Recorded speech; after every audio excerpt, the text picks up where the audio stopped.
I'm Logan Crawford, and right now on Spotlight, we're taking a look at a wonderful Christmas story. It's called Michael Moose Helps Santa, and it's written by a terrific author. Her name is Dawn Harvey Kittle. This enchanting story brings the magic of Christmas to life as Michael Moose steps in to help Santa when his reindeer fall ill.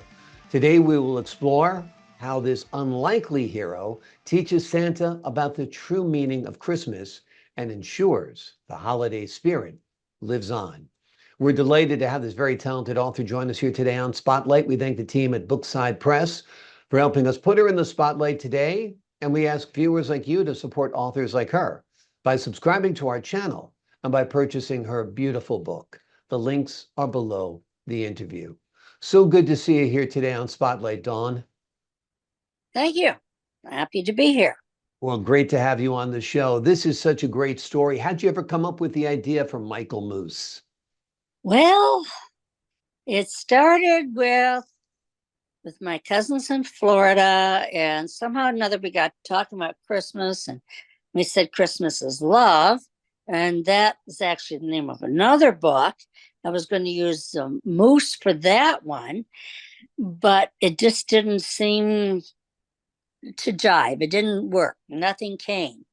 And then when I fooled around with the name, after I'd written Christmas is Love first, I had Methuselah, and Marty Moose, and all kinds of. And then when I came up with Michael Moose, for some, it all clicked. And I knew where I was going as soon as I came up with that name, because that name does have some significance. So and then it just kind of flowed. Once I started, just float. Sounds great. Sounds great. I know you live in Michigan. Do you have moose up there in Michigan? Have you seen any? Upper Peninsula, we do. I'm in the lower. Yep, absolutely. Yes, Gotta be I have careful. They can be mean. You got to be careful Oh, of yeah. those I've moose. seen them when I was driving. They were right at the edge of the road. Yeah, on the Upper Peninsula, though. That's a beautiful area. Well, this is a beautiful story. Give the folks at home an overview of what Michael Moose Helps Santa is all about. Well, as you said before, the reindeer are ill, and Santa's going to have to cancel Christmas. And the little reindeer are trying their best, but they're not strong enough to pull the sled. So they had to have an animal big enough, and out of nowhere, this moose appears by the name of Michael. And Santa said, fine, but can you fly? And of course, he takes off with his big antlers. And they said, okay. So the elves had to make him a harness. And Santa was afraid of the turbulence. I entered the turbulence around Antarctic, Australia, and over around the world. And Michael Moose handles that with no problem at all. And he makes a special stop. Okay, great. Well, you're going to have to read the book to find Yeah, out what that special right. stop is. That's for Exactly, because sure. I didn't want to make, I didn't, and then he kind of, I mean, it vanishes, I guess you could say. Okay, sounds great. Sounds great. Now, have you envisioned this story as a movie or a TV show or something?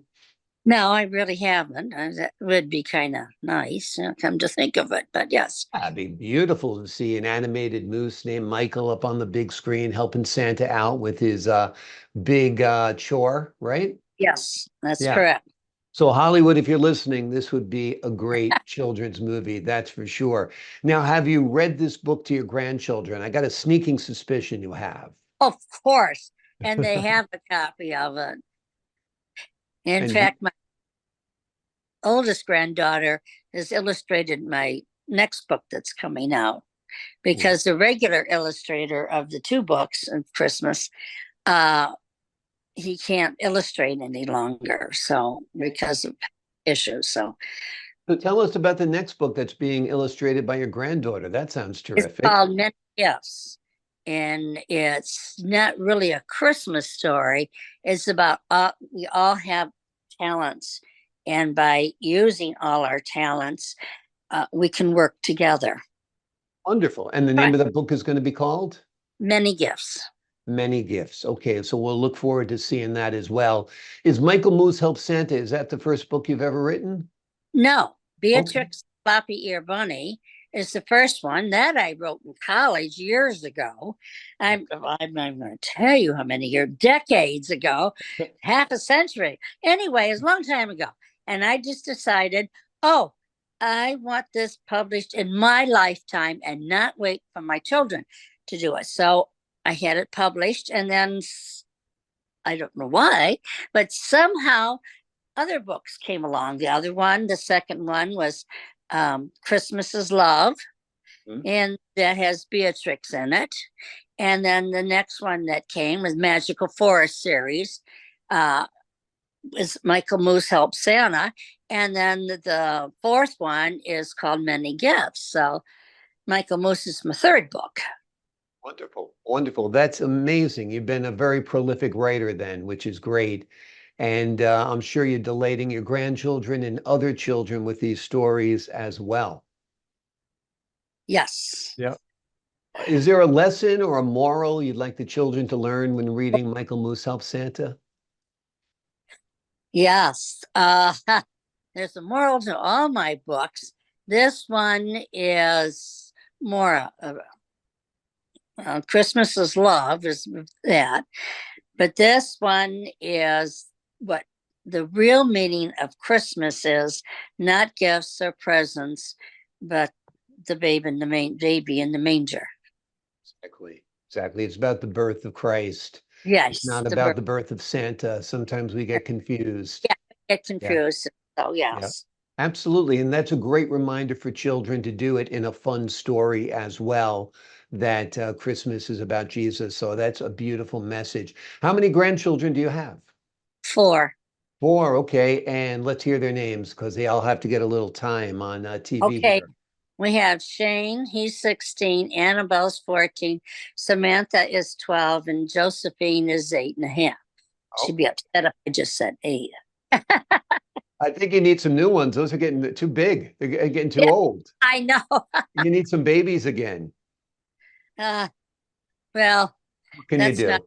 That's not, yeah, what are you going to do? It's not going to happen. So Exactly. Well, I think they're surely wonderful children and teenagers now, and I'm sure they're a real blessing to you. And I know you're watching one of them right now. You flew to Minnesota. 3 of them, and and then tomorrow, the oldest granddaughter, Annabelle, she's in trap shooting, and we're going to the state trap shooting in Alexandria. Wonderful.